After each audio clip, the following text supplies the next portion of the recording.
ဝင်သွားပြီးများစွာလင်းမဲမျိုးပြတဲ့ကိုစီထီချာကြောဖြတ်ခါ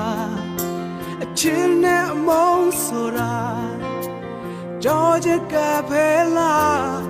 ရင်ဝင်မမေးအတွက်မုန်းရှိပါငါရဲ့ချစ်ချင်းများ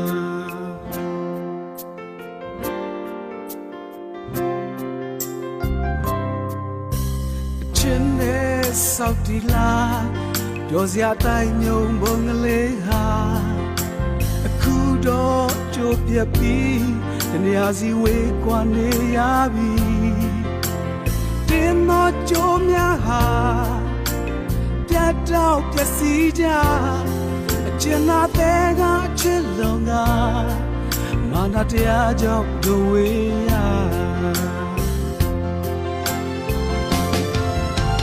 ချစ်လျက်နဲ့ဝေလို့နေလဲ